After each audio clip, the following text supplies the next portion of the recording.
साथियों नमस्कार। साथियों, all eyes on Sharmishtha Panoli ये न सिर्फ देश में बल्कि दुनिया में ट्रेंड कर रहा है। दुनिया के कई देश इस मामले पर अपनी नज़र बनाए हुए हैं और इस मामले में पूरे भारत के अलग अलग लोग अपनी अलग अलग तरह से प्रतिक्रिया दे रहे हैं, चाहे राजनीतिक क्षेत्र के हों, चाहे एक्टर्स हों या फिर आम जनता हो। इस मामले में जिस प्रकार से हम अध्ययन कर रहे हैं, साफ साफ पता चल रहा है कि किस तरह से हमारे देश में सेकुलरिज्म के नाम पर एक दोहरा चरित्र लोगों को दिखाया गया और किस तरह से अलग अलग घटनाओं पर अलग अलग तरह से प्रतिक्रिया दी जाती है, डिपेंडिंग अपॉन कि करने वाला किस रिलीजन का है, बोलने वाला किस रिलीजन का है और जो भी घटनाक्रम हो रही है राजनीतिक गलियारे में वो किस रिलीजन को सपोर्ट करते हैं। मामला क्या है, पूरा मामला मैं आपको बताता हूं। देखिए, ये है शर्मिष्ठा। ये वेस्ट बंगाल की हैं और ये एक इन्फ्लुएंसर हैं। इनका सोशल मीडिया अकाउंट है अलग अलग प्लेटफॉर्म पे, सब मिला दो तो लगभग 1.25 लाख के आसपास इनके सब्सक्राइबर हैं।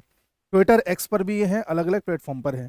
इन्होंने क्या किया, जब ऑपरेशन सिंदूर चल रहा था तो उसके बाद कुछ पाकिस्तानी जो लोग हैं कमेंट कर रहे थे भारत के ऊपर ऑपरेशन सिंदूर को लेकर के, तब इन्होंने वीडियोस बना करके उनका कटाक्ष किया, उनको हर तरीके से एक तरीके से उनको काटने की कोशिश करी। इसी बीच इन्होंने क्या किया, एक वीडियो बना करके हमारे देश के जो बॉलीवुड में खान्स हैं, जितने भी आप जानते हैं विशेष एक्टर्स हैं, जो चुप्पी साधे हुए थे ऑपरेशन सिंदूर पर भी, जो चुप्पी साधे हुए थे पहलगाम की घटना पर भी, उस पर इन्होंने प्रश्न उठाया। इन्होंने कहा कि भाई ये बॉलीवुड क्यों चुप रहता है, ये क्यों कुछ नहीं बोलते किसी मुद्दे पर, ये अपना दोहरा चरित्र क्यों अपनाते हैं। इस तरह से इन्होंने एक वीडियो बनाया था। उस पूरे वीडियो में इन्होंने मोहम्मद साहब के ऊपर भी एक कमेंट कर दिया था, जिस बात को लेकर के लोग ज्यादा ऑफेंड हो गए।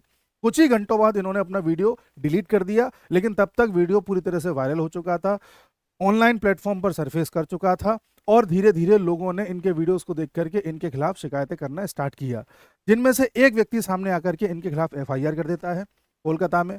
एफआईआर के बाद पुलिस इनको ढूंढ रही होती है, लेकिन ये वहां से निकल करके गुरुग्राम आ जाती हैं, गुरुग्राम में रह रही होती हैं। वहीं पर ये जो मामला है कोर्ट में चला जाता है और फिर कोर्ट, वेस्ट बंगाल की कोर्ट आदेश देती है कि इनको गिरफ्तार किया जाए। इसके चलते कोलकाता की पुलिस गुड़गांव आती है, इनको गिरफ्तार कर लेती है। जब ये गिरफ्तार हो जाती हैं तब मामला और ज्यादा तेजी से ट्रेंड करने लगता है। इससे जस्ट पहले क्या हुआ था, जब इन्होंने वीडियो डिलीट कर दिया था उसके बाद एक वीडियो बना करके इन्होंने माफी भी मांगी थी और सबसे कहा था कि भाई जो भी बातें मैंने कही मैं उसके लिए माफी चाहती हूँ और मेरा उद्देश्य ऐसा नहीं था। वो सारी बातें इन्होंने करी थी, बावजूद इसके इनको गिरफ्तार कर लिया गया और अब लोग अलग अलग तरह के वीडियोज, ट्वीट्स, अलग अलग लोगों के कथन सामने लेकर के आ रहे हैं और ये बता रहे हैं कि देखिए किस तरह से हमारे देश में दोगलापन अपनाया जाता है। अब आप ये कहेंगे कि साहब एक बात बताइए, बीजेपी ऐसे लोगों को बचाती क्यों नहीं है? भाई जब वो अलग अलग, आपको याद होगा आम आदमी पार्टी किस तरह से पंजाब पुलिस भेज करके गिरफ्तार कराती थी लोगों को। कुमार विश्वास को गिरफ्तार करने का प्रयास हुआ, तजेंद्र बग्गा को गिरफ्तार करने का प्रयास हुआ। उसके बाद आप जानते हैं अजीत भारती को गिरफ्तार करने का प्रयास हुआ, जो कर्नाटक की कांग्रेस की सरकार ने भेजे थे। उन सभी को बचा लिया गया। इनको क्यों नहीं बचा रही भाजपा सरकार, सवाल इस पर उठता है। तो साहब इनको इसलिए नहीं बचा रही, ये इसको बचाने का प्रयास इसलिए नहीं हो रहा क्योंकि यहाँ पर जो पुलिस आई है उसको कोर्ट ने भेजा है।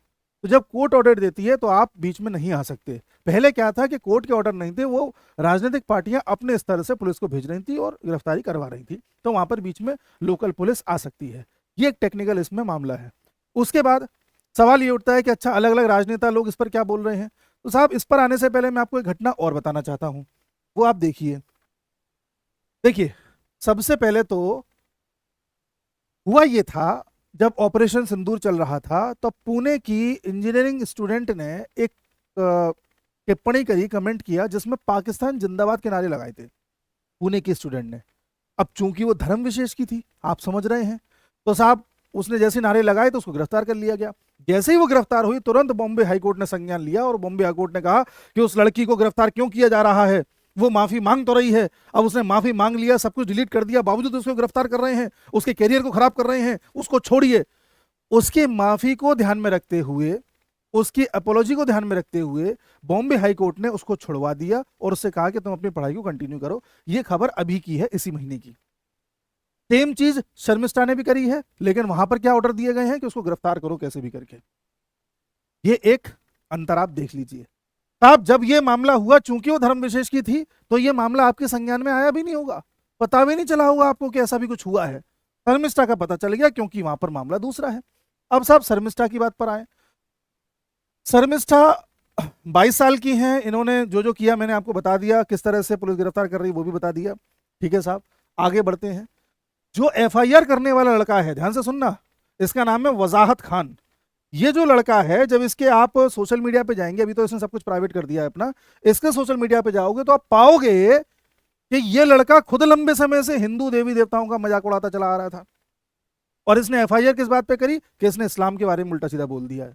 मतलब तुम हिंदू देवी देवताओं के बारे में कुछ भी बोलते रहो, कुछ भी करते रहो, कोई कुछ ना बोले, और जैसे ही कोई इधर बोलता है कि तुम उसको बिल्कुल मारने काटने में उतर आते हो। आप जान रहे हैं इस बात को?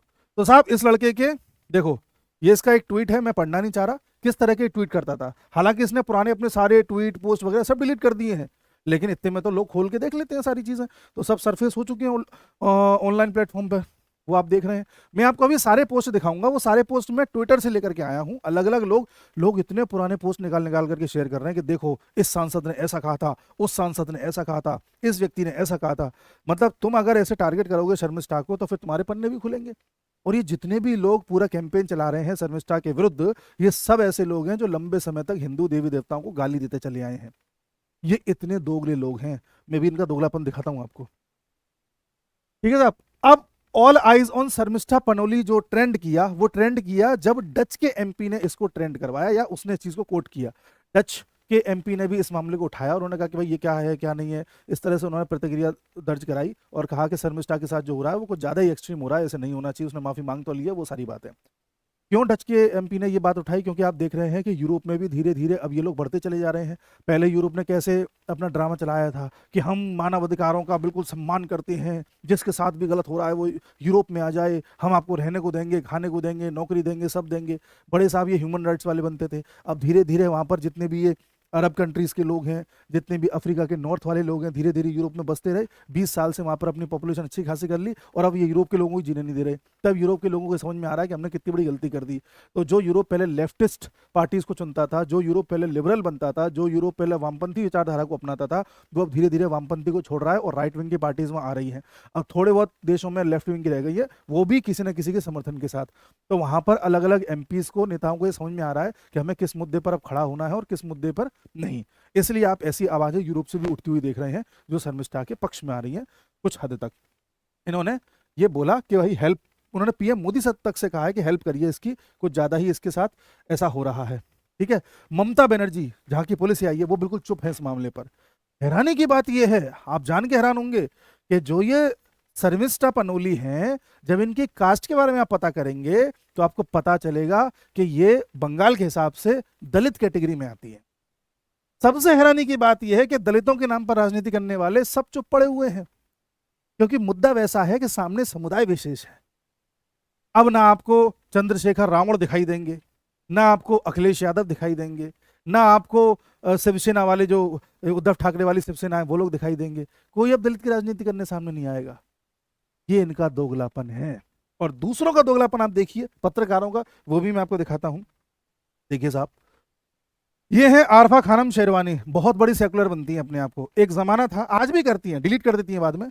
इन्होंने ये पोस्ट किया था, हमारे श्री कृष्ण खड़े हुए हैं, इस तरह से एक कार्टून बना करके पोस्ट किया और लिखा, are you the Dalit who is pursuing PhD endangering the lives of ABVP kids, इस तरह के मजाक उड़ाया था, बाद में डिलीट कर दिया।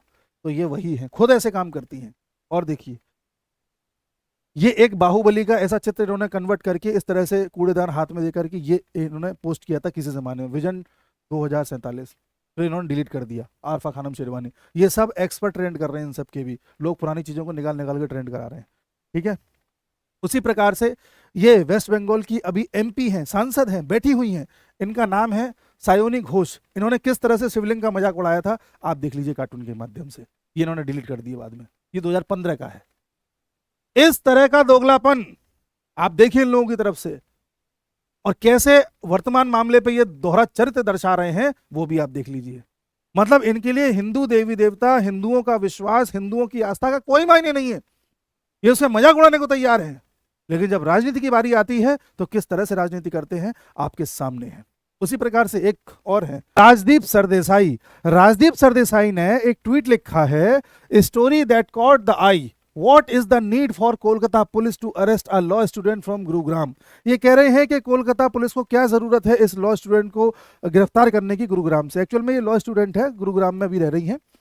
The girls remarks were spiteful and incendiary Yes, there is a court warrant, but why hasn't hasten to arrest and give more publicity? इनका कहना ये है कि इसके जो रिमार्क्स है, इसने जो कहा है वो आग लगाने वाले हैं, द्वेषपूर्ण हैं, लेकिन पुलिस द्वारा अरेस्ट करके इसको बिना मतलब का क्यों इतना पब्लिसिटी दी जा रही है, जबकि कोर्ट इस पर निगरानी बनाई हुई है और कोर्ट इस पर वारंट भी इशू कर चुकी है। तो इनका जो ये जो पूरा ट्वीट है, आपको लग रहा होगा नॉर्मल है, सही तो कह रहे हैं कि जब कोर्ट पीछे लगी हुई है, पुलिस पीछे लगी हुई है, तो खामा का इतना ज़्यादा इसको क्यों हाईलाइट किया जा रहा है, क्यों इसको इस तरीके से किया जा रहा है। बात ये नहीं है कि उन्होंने ट्वीट में ये लिखा हुआ है, बात ये है कि इस ट्वीट में इन्होंने पहले एक लाइन और जोड़ी हुई थी जो हटा दी है। पहले लाइन ये जोड़ी हुई थी कि इस लड़की ने जब माफ़ी मांग ली है तब बिना मतलब का इसे अरेस्ट करके ये कर कर, अब वो सारी बातें फिर पैसे लिखी थी। मतलब जो लाइन है कि जब इस लड़की ने माफी मांग ली है तो फिर इतना बवाल क्यों किया जा रहा है, इस तरह से कुछ कहना चाह रहे थे, जो लाइन इन्होंने हटा दी। क्योंकि जब ये लाइन इन्होंने जोड़ी थी फिर इनको याद आया होगा कि अरे मेरी वाइफ तो टीएमसी में ममता बनर्जी की पार्टी में सांसद है, और अगर मैं इस तरह से लिखूंगा तो मैं पार्टी लाइन से हट के बात कर रहा हूँ, पार्टी लाइन के विरोध में बात कर रहा हूँ, नहीं नहीं मुझे ऐसा नहीं करना चाहिए। फिर उन्होंने वो लाइन हटाई कि जब लड़की ने माफी मांग ही ली है। तो आप देख रहे हैं किस तरह से पत्रकार दोहरा चरित्र अपनाते हैं और सफाई से पीछे हट जाते हैं, डिलीट कर देते हैं, एडिट कर देते हैं, रीपोस्ट कर देते हैं। देख लीजिए ये सारा कुछ इस देश में चल रहा है। मैं बार बार आपसे कहता हूं कि हमारे देश में किस तरह से सेकुलरिज्म का एक दोहरा चरित्र अपनाया जा रहा है, किस तरह से हमें सेकुलरिज्म का ऐसा पाठ पढ़ाया है कि हमारे देवी देवता, हमारी संस्कृति, हमारी किसी भी चीज़ के बारे में कोई कुछ भी बोलता रहे, हम चुप पड़े रहते हैं, और सामने वाले के बारे में कोई बोल जाए, मैं मानता हूं उसने जो बोला गलत है, मैं ये भी मानता हूं कि कुछ ज़्यादा एक्सट्रीम उसने बोल दिया, बट उसके बाद जो प्रतिक्रिया अलग अलग तरह के लोग दे रहे हैं, वो प्रतिक्रिया या तो सबके साथ दो या फिर सबको एक तरीके से अपनाओ। ऐसा क्यों हो रहा है कि किसी एक विशेष को लेकर के आप ऐसे पीछे पड़ जाते हो कि उसकी जान तक को खतरा हो जाता है। सर तन से जुदा कन्हैया वाला केस आपको पता होगा, राजस्थान में उस टेलर के साथ क्या किया था। न जाने कितने लोग हैं जिनकी जिंदगी संकट में पड़ जाती है, उनकी जिंदगी को ये पीछे पड़ जाते हैं, और पीछे पड़ने वाले, एफआईआर करने वाले पत्रकार लोग, राजनेता लोग किस तरह के पोस्ट डालते थे वो भी आपके सामने है। ये हरकतें हो रही हैं। अच्छा, दलित की राजनीति करने वाले चुप हैं, ये भी आप देखिए। तो ये दोहरा चरित्र है। अभी इनको जहां तक है कुछ दिन तक हिरासत में रख के शायद छोड़ दिया जाएगा, शायद केस चलता रहे, केस ना भी चले, बट क्या आपको लगता है कि लड़की अब खुल करके उस तरह से जी पाएगी जैसे पहले जी रही थी? हर समय एक संकट इसके ऊपर मंडराता रहेगा, क्योंकि इस तरह से माहौल बनाया गया है। इस पर फैसला आप लीजिए कि हमें क्या करना चाहिए। मिलता हूँ अगले वीडियो में, तब तक के लिए नमस्कार।